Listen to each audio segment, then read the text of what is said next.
नमस्कार, मी doctor Anand Deshpande from Deshpande eye hospital and laser centre. आज मी तुम्हाला ही फेमटो कॅटरॅक्ट सर्जरी जी आहे ती ही मशीन आहे. तर या मशीन मध्ये आम्ही कुठल्या स्टेप्स करतो आणि त्या कशात ॲक्युरेटली होतात याच्याबद्दल मी थोडीशी माहिती देणार आहे. सो फेमटो कॅटरॅक्ट सर्जरी मध्ये हे आहे रोबोट किंवा ह्याला म्हणतात फेमटो कॅटरॅक्ट सर्जरी किंवा फ्लेक्स. तर हा रोबोट हा आम्हाला मोतीबिंदूच्या शस्त्रक्रियेमध्ये लागणाऱ्या 4 इम्पॉर्टंट स्टेप्स ज्या आहेत तो हा करतो. तर पहिली स्टेप्स जी आहे त्याला आम्ही इन्सिजन म्हणतो. तर ट्रॅडिशनली आम्ही जेव्हा इन्सिजन घेतो तेव्हा ते इन्सिजन विथ ब्लेड घेतो आणि हा जो रोबोट आहे तो कम्प्लिटली लेझरनी घेतो, त्याच्यामुळे याच्यामध्ये ॲक्युरसी असते. सेकंड पॉइंट, जो कॅप्सूल आहे, जो मोतीबिंदूची जी बायकॉन्व्हेक्सिटी आहे त्याच्यातलं वरचं जे कॅप्सूल आम्ही काढून टाकतो ते कॅप्सूल आम्ही स्वतः एका 26 नंबरच्या निडलनी गोल गरगरीत काढायचा प्रयत्न करतो. ते हे फेमटो लेझरनी काय होतं तर तो गोल गरगरीत चकतीसारखा निघून जातो. तिसरा पॉइंट, जो आम्ही मोतीबिंदूचे बारीक बारीक आम्ही जे तुकडे करतो त्यासाठी आम्ही एक अल्ट्रासोनिक पॉवर वापरतो आणि ज्याच्यामधून मोतीबिंदूचे बारीक बारीक बारीक तुकडे करतो.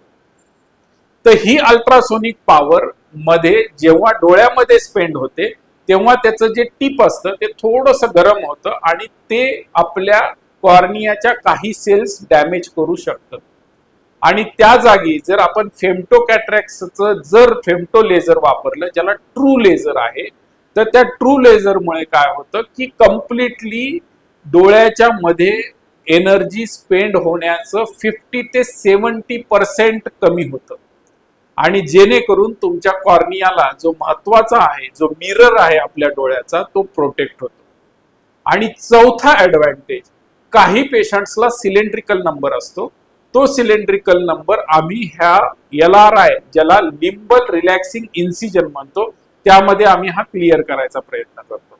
सो ह्या 4ही गोष्टी या फेमटो असिस्टेड कॅटरॅक्ट सर्जरी किंवा रोबोटिक कॅटरॅक्ट सर्जरी मध्ये आम्ही अचीव करू शकतो. नमस्कार, मी डॉक्टर आनंद देशपांडे. तुम्हाला आज मी फेमटो रोबोटिक कॅटरॅक्ट मध्ये काय काय चेंजेस करता येतात हे सर्व दाखवणार. तर फेमटो रोबोटिक कॅटरॅक्ट जे आहे त्याला काय म्हणतात आणि त्याचा काय उपयोग होतो. तर या फेमटो रोबोटिक कॅटरॅक्ट मध्ये कॅटरॅक्ट सर्जरी मधल्या लागणाऱ्या 4 ज्या महत्वाच्या स्टेप्स आहेत तर त्या स्टेप्स 4ही आम्ही त्या रोबोट कडनं करून घेतो. तर पहिली जी स्टेप असते ती इन्सिजन आणि सगळ्यात महत्वाची असते की आम्ही जे कॅप्सूल काढतो, म्हणजे कॅटरॅक्टच्या लेन्सचा जो वरचा पहिला पापुद्रा आहे तो गोल गरगरीत निघण्यासाठी हे लेझर वापरतो. त्याच्यामध्ये ते गोल गरगरीत कसं लेझर निघतं आणि त्याच्यातले मिनिमम चेंजेस किंवा मायन्यूट लेवलला काय काय चेंजेस करता येतात ते मला सगळे करता येऊ शकतात, ते मी इथे दाखवतो. फॉर एक्झाम्पल, मॅन्युअल मेथड मध्ये मी 5 मिलीमीटरची रेक्सिस करणार असेल तर 5.1 ची करायची काय मी ठरवू शकत नाही, कारण की गोल गरगरीत चकतीसारखं काढून घेण्यासाठी डायमीटर जो ठरवावा लागतो तो आमच्या लेन्सवर ठरलेला असतो की लेन्स किती मिलीमीटरच्या डायमीटरची आहे त्यानुसार चेंजेस करता येतात. तर ते चेंजेस फक्त आणि फक्त या फेमटो पद्धतीच्या ऑपरेशन मध्येच पॉसिबल आहे. थर्ड स्टेप असते ती म्हणजे मोतीबिंदूचे बारीक बारीक तुकडे करणे. तर तो मला आधी विचारतो की किती तुकडे करायला हवे, त्याच्यानुसार कॅटरॅक्टच्या डेन्सिटीनुसार आम्ही ठरवतो की 6 तुकडे असावे, 8 तुकडे असावे, 12 तुकडे असावे का 16 तुकडे असावे. हे सर्व तुकडे या मशीनवर प्रायर डिसाइड होतं की मी किती तुकडे करायला पाहिजे. आणि चौथी स्टेप असते की पेशंटला काही लोकांना सिलेंड्रिकल पॉवर असते, तर ती सिलेंड्रिकल पॉवर आम्ही इन्सिजनच्या वेळेसच मी ती क्लिअर करतो की कुठल्या बाजूला इन्सिजन घेतल्यामुळे तो LRI म्हणजे लिंबल रिलॅक्सिंग इन्सिजन नावाचा एक प्रकार असतो, तो रोबोट त्याच्यावर इन्सिजन कट करतो, जेणेकरून पेशंटचा सिलेंड्रिकल नंबर पण कम्प्लिटली 0 होतो. तर चला पाहूयात की फेमटो रोबोटिक कॅटरॅक्ट सर्जरी होते कशी. तर आता मी नेक्स्ट पेशंट तुम्हाला लाईव्ह दाखवणार आहे आणि त्याच्यातले चेंजेस करणार आहे. सो फेमटो रोबोटिक कॅटरॅक्ट सर्जरीची सुरुवात करताना हा PI म्हणतो आम्ही याला, की हा पेशंट इंटरफेस आहे, तर हा वापरावा लागतो. हा मशीनला जोडल्याशिवाय मशीन सुरू होत नाही. आणि या मशीन मध्ये इथे एक स्कॅनर आहे ह्याच्यावर, तर हा स्कॅन केल्याशिवाय पुढच्या स्टेप्स तो घेत नाही. याच्यामुळे कम्प्लीट स्टरिलिटी मेंटेन होते. हे स्वित्झर्लंडहून आलेलं पॉकेट आहे आणि हे कम्प्लीट इथे स्विस भाषेमध्ये सगळे दिलेले आहे, because it's a German made machine. तो जर्मनीची मॅन्युफॅक्चरिंग असलेली मशीन हे स्वित्झर्लंडवर पॅकेट आलेलं. हे आम्ही इथे पील करून उघडतो आणि हे कम्प्लिटली पेशंटचं जेवढं स्टरलाइज केलेलं आहे ते डायरेक्ट त्या मशीनवर बसतं. तर ते कसं बसतं आणि कसं वापरतो, म्हणून बरेच वेळेस फेमटो सर्जरीची सर्जरी करताना कॉस्ट थोडीशी जास्त पडते. तर ती का पडते, तर ही कम्प्लीट स्टरिलिटी मेंटेन होते. जर आम्ही काही पेशंटचा दोन्ही डोळे करत असू एकाच वेळेस, तर दोन्ही डोळ्यांना हे वेगवेगळं पॅक लावावं लागतं, कारण की त्याची कम्प्लीट कोडिंग जी आहे ती आईज वाईज असते. सो चला बघूया. इथे पेशंटचं नाव आहे पतंगराव गोसावी. सुरू केलं. सो इथे पेशंटचं नाव आहे पतंगराव गोसावी. सो पुढे गेलो आम्ही की इथे कळतं आम्हाला की उजवा डोळा आणि डावा डोळा. तर यांचा आज डावा डोळा आहे. इथे तुम्हाला कळेल की 4 कॅट्रॅक्टच्या मध्ये 4 ट्रीटमेंट आम्ही करणार आहोत. One is a capsulotomy, lens fragmentation, incision, arcuate incision cylindrical number कमी करण्यासाठी आणि क्लिअर कॉर्नियल इन्सिजन. हे 4ही गोष्टी आम्ही पेशंट मध्ये करू शकतो डावा डोळा सिलेक्ट केल्यानंतर. पुढे जात याच्यानंतर तो पॅक आहे, हा पॅक आहे, हा पॅक स्कॅन होतो आणि पुढे जातो. तुम्हाला कळेल लगेच की स्कॅनिंग प्रोसिजर झाल्याशिवाय इथे तुम्हाला प्रोसिजर पॅक ऍक्सेप्टेड, म्हणजे तो जो पॅक आपण करायला दाखवला तो त्याने ऍक्सेप्ट केला. सो इथे तुम्ही बघू शकता की प्युपिलचे सेंटर किती आहे आणि कॅप्सुलोटॉमी 5.2 आहे. 5.2 म्हणजे हे जे गोल गरगरीत मार्जिन आहे ती मला 5.3 पण घेता येते, 5.4 पण घेता येते. तर ती लेन्सच्या साईजवर इथे 0.6 मिलीमीटरचा आहे आणि पॉवर एनर्जी किती वापरणार आहे. नेक्स्ट स्टेपला गेल्यानंतर इथे कळेल तुम्हाला की लेन्स फ्रॅगमेंट साठी 4 वापरायचे, 6 वापरायचे, 8 वापरायचे का 16 वापरायचे, म्हणजे मोतीबिंदूच्या सर्जरीमध्ये लेन्सचे किती तुकडे करायचे हे मी ठरवणार आहे. 4, 6, 8, 16. तर मी आज 6 करतो. तर तुम्हाला मी परत दाखवेल की तुम्हाला कळेल की इन्सिजन घेताना मी 4 घेतले का 8 घेतले.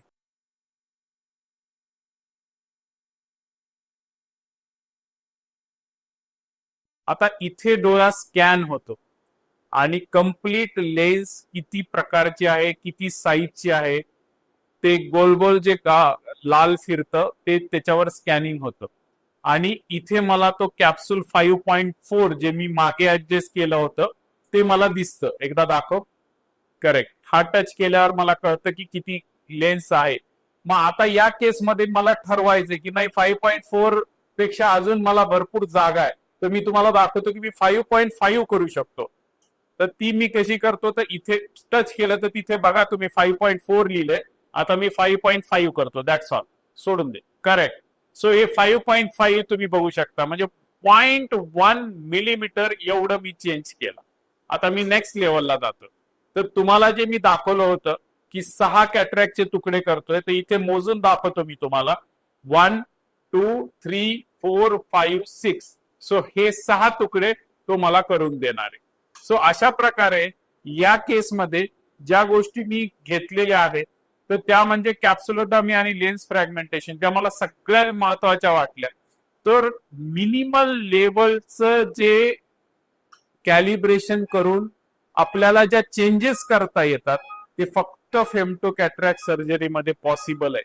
म्हणजे प्रत्येक पेशंटला प्रत्येकाचं कस्टमायझेशन, म्हणजे जी जी बारकाव्यातली बारीक गोष्ट आहे जी लागतीये. पेशंटचं सर्जरी सुरू आहे आणि मी तुम्हाला बोलतोय एवढ्या कमी सेकंदामध्ये एवढी सर्जरी चालू आहे. तुम्ही बघू शकता की कॅटरॅक्टचं दाखवते ना, ते कॅटरॅक्टचे कसे कटिंग होतोय, तो ते बारीक बारीक तुकडे करतोय, ते लाल लाल दिसतोय सरक बाजूला, लाल लाल जे दिसत आहेत तर ते फक्त कॅटरॅक्ट कट करतोय.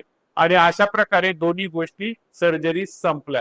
सो पेशंट सुद्धा कम्फर्टेबल आणि सर्जरी पण डॉक्टरांना जास्त कम्फर्टेबल होत. सो या छोट्या छोट्या गोष्टींमध्ये आम्ही पेशंट्सचे चेंजेस हे करून दाखवू शकतो आणि ते चेंजेस पेशंट्सला युजली कुठल्याही कॅटरॅक्ट सर्जरीमध्ये ते पॉसिबल नसतात. कारण की आम्ही किती स्किलफुल असलो सर्जन तरी मी 5 मिलीमीटर म्हणून 5.1 मिलीमीटर जसं मी तुम्हाला दाखवलं तसं मी जाऊच शकत नाही. तर ते 5 वरून 5.1 मिलीमीटर वर जाणे आणि ती सर्जरी करणे हे जे कौशल्याचं काम आहे ते किती सर्जरी नंबर ऑफ सर्जरी झालेल्या असतील तरी तो जो छोटा फायनेस्ट मुवमेंट जे असायला पाहिजेत किंवा फायनेस्ट करेक्शन्स जे कसं करायला हवे ते करतोय. सो माझ्या मते मी तुम्हाला मोतीबिंदूच्या बारकाव्यामधल्या सर्जरींची पूर्ण माहिती दिलेली आहे. धन्यवाद. नमस्कार, मी डॉक्टर मनोज बिवटे. मी एक ऑप्थॅल्मॉलॉजिस्ट आहे. रिसेंटली माझ्या आईचं देशपांडे आय हॉस्पिटल इथे डॉक्टर आनंद देशपांडे यांच्या हातून फेमटो असिस्टेड लेझर कॅटरॅक्ट सर्जरीनी दोन्ही डोळ्यांचं ऑपरेशन झालं. आईला जेव्हा कॅटरॅक्ट डायग्नोज झाला तेव्हा मी सरांशी चर्चा करून कॅटरॅक्टसाठी जी सगळ्यात ऍडव्हान्स टेक्नॉलॉजी अवेलेबल आहे याबद्दल चर्चा केली. तेव्हा सरांनी मला फेमटो असिस्टेड कॅटरॅक्ट सर्जरी बद्दल माहिती दिली. त्यांच्या अपॉइंटमेंट नुसार आम्ही सर्जरी प्लॅन केली आणि एक 4 दिवसाच्या अंतराने दोन्ही डोळ्यांचं ऑपरेशन पार पडलं. सर्जरी अगदी प्रिसाइज आणि सेफ आहे. दोन्ही डोळ्यांच्या सर्जरीच्या वेळेला मी स्वतः हजर होतो. सर्जरीच्या स्टेप्स अगदी प्रिसाइज आणि सेफ आहे. ऑपरेशन नंतर पेशंटची रिकव्हरी अगदी फास्ट आहे. विदिन काही अवर्स पेशंट अगदी स्पष्टतः बघू शकतो. माझ्या पर्सनल एक्सपिरियन्स नुसार आई काही दिवसातच पूर्णतः विदाउट स्पेक्टकल तिचे सगळे कामं करू शकली. मी या सगळ्या एक्सपिरियन्स नंतर डॉक्टर आनंद देशपांडे सरांना थँक्यू म्हणू इच्छितो आणि सगळं पेशंटला आवाहन करतो की या प्रिसाइज आणि सेफ टेक्नॉलॉजीचा सगळ्यांनी ज्या वेळेला आवश्यकता असेल त्यावेळेला नक्कीच अनुभव घ्यावा. Thank you. Hello, myself Dr. Aarti Jadhav. I'm an ophthalmologist. 2 years back, my mother-in-law had a left eye cataract surgery, which was done by MICS technology. And now she had to undergo her right eye cataract surgery. So, as I know about the femto cataract surgery and its advantages, as it is more precise and the recovery is also fast. So, we decided to go ahead with the femto cataract surgery for her right eye. So, we visited Dr. Anand Deshpande sir at Deshpande Eye Hospital and Laser Center Kothurud for this. So sir guided us very well and we decided the date for the surgery. At the time of surgery, sir also comforted my mother-in-law. So procedure was also for few seconds. After the surgery, my mother-in-law was so happy that she didn't feel like she had a surgery few minutes ago. Overall, it was a great experience. All thanks to Dr. Anand Deshpande sir for bringing such an advanced technology in Pune and also for his excellent surgical skills. Thank you so much. Hello, माझं नाव doctor Priyanka Yashwar. मी स्वतः ophthalmologist आहे, practising in Bhugaon area. Doctor Deshpande sir आणि माझी अगोदरपासूनची ओळख आहे. मला माझ्या सासूंचं दोन्ही डोळ्यांचं मोतीबिंदूचं ऑपरेशन करून घ्यायचं होतं, तर त्याकरता मी सरांना कॉन्टॅक्ट केला. तर सरांकडचं जे नवीन ॲडव्हान्समेंट आहे कॅटरॅक्ट सर्जरीमधलं, सिम्पल लँग्वेजमध्ये बोलायचं झालं तर आपण रोबोटिक सर्जरी देखील म्हणू शकतो त्याला, म्हणजे फेमटो सेकंड लेझर. तर मी ते ऑप्शन चूज केलं. माझ्या सासूबाईंच्या दोन्ही डोळ्यांची सर्जरी आम्ही फर्स्ट स्टेप त्याच्या थ्रू केलेली फेमटो सेकंडने. जी पुढची प्रोसिजर झाली ती मात्र मग एकदम प्रिसिजन जे म्हणतो आपण कॅटरॅक्ट सर्जरीमध्ये, की जे की आपल्याला पोस्ट ऑपरेटिव्ह रिझल्टसाठी खूप जास्त गरजेचं असतं. तर जसं की आपल्याला एखादी पर्टिक्युलर लेन्स बसून घ्यायची असेल तर त्यासाठी ज्या स्टेप्स लागतात, तर त्या ज्या स्टेप्स आहेत तर फेमटो सेकंडने त्या खूप जास्त प्रिसाइजली करता येतात आपल्याला, जेणेकरून जो पोस्ट ऑपरेटिव्ह आउटकम आहे, की जे म्हणतो आपण पोस्ट ऑपरेटिव्ह रिझल्ट जो आहे तो एकदम व्यवस्थित मिळतो. तर आम्ही जी प्रोसिजर केली ती हार्डली 2 ते 3 मिनिटाची प्रोसिजर होती. पेशंटही खूप जास्त सॅटिस्फॅक्टरी राहतो यामुळे. सर्जरीचा वेळही कमी लागतो आणि रिकव्हरीही फास्ट आहे ह्याच्यामध्ये आणि आउटकम तर उत्तमच आहे. सर्जरी पश्चात जो आउटकम आहे, एस्पेशली माझ्या सासूबाई यामध्ये अतिशय सॅटिस्फॅक्टरी आहेत विथ द होल प्रोसिजर, म्हणजे starting from the investigation, surgical procedure आणि post operative outcome in terms of vision. म्हणजे दूरचंही त्यांना क्लिअर झालेलं आहे आणि जवळचंही क्लिअरली वाचू शकतायत त्या. सो ही जी फेमटो सेकंडची जी सर्जरी आहे ही मी सर्वांना रिकमेंड करेल, की ज्यांना एक चांगला आउटकम हवं आहे सर्जरीसाठी आणि व्यवस्थित प्रिसिजनमध्ये ती, आणि तेही कमी वेळेमध्ये, bladeless with good outcome. Thank you. नमस्कार, मी doctor Mangesh Lingayat, director noble hospital नेत्रविभाग. मला अभिमानाने सांगावं वाटतं की देशपांडे लेझर अँड आय सेंटरचे डॉक्टर आनंद देशपांडे हे नोबल हॉस्पिटलशी गेले 10 वर्ष संलग्न आहेत. नोबल हॉस्पिटलमधील जे रुग्ण ज्यांना ब्लेडलेस फेमटो कॅटरॅक्ट सर्जरीची आवश्यकता असते त्या सर्व रुग्णांची शस्त्रक्रिया Deshpande I and laser centre येथे केली जाते व त्यामध्ये डॉक्टर आनंद देशपांडे यांनी केलेल्या ज्या शस्त्रक्रिया आहेत त्यांचे रिझल्ट अतिशय चांगले असून मी आवर्जून सर्वांना सांगेन की ज्यांना फेमटो ब्लेडलेस कॅटरॅक्ट सर्जरी करायची आहे त्यांनी डॉक्टर आनंद देशपांडे यांच्या कोथरूड येथील Deshpande I and laser centre येथे व्हिजिट करावी. व पुन्हा एकदा सांगतो की डॉक्टर आनंद देशपांडे हे नोबल हॉस्पिटलचे संलग्न आहे, त्याचा आम्हाला खूप अभिमान आहे. नमस्कार. Hi, I'm Dr. Anita, and my very close relatives' cataract surgeries were done at Deshpande Eye Hospital by Dr. Deshpande. It was a complicated surgery and required specialized care at an eye care center. It was done with femtosecond laser, and very good results were obtained. Very happy with the results. Thank you. नमस्कार, मी doctor Anita Kumthekar, ऑप्थॅल्मॉलॉजिस्ट आहे. पेशंटला तपासताना त्यांना वेगवेगळ्या ऑपरेशनच्या पद्धती सांगितल्या की ते आम्हाला आवर्जून विचारतात की तुमच्या घरच्यासाठी तुम्ही कुठलं ऑपरेशन सांगाल. तर त्यासाठी मी नक्कीच माझा अनुभव सांगते की doctor Anand Deshpande सरांकडे femto cataract सर्जरीने मी माझ्या घरच्या सर्व वयस्कर लोकांचे ऑपरेशन करून घेतले आहेत. या ऑपरेशनचं खास वैशिष्ट्य सांगता येईल म्हणजे अचूकता, अत्याधुनिक पद्धत आणि प्रीमियम लेन्सेस. ज्या प्रकारचे लेन्सेस वापरून त्यांना दूरचा आणि जवळचा चष्मा जाईल अशा प्रकारचे हे सर्जरीज त्यांच्या सक्सेसफुली झालेल्या आहेत. तर मी तुम्हाला सगळ्यांना सांगू इच्छिते की जर प्रिसिजन, परफेक्शन आणि प्रीमियम लेन्सेस या सर्वांचा अनुभव खात्रीशीररित्या तुम्हाला घ्यायचा असेल तर तुम्ही देशपांडे आय हॉस्पिटल आणि लेझर सेंटर कोथरूड येथे नक्की संपर्क साधा. तेथे तुमची तपासणी करून घ्या. धन्यवाद.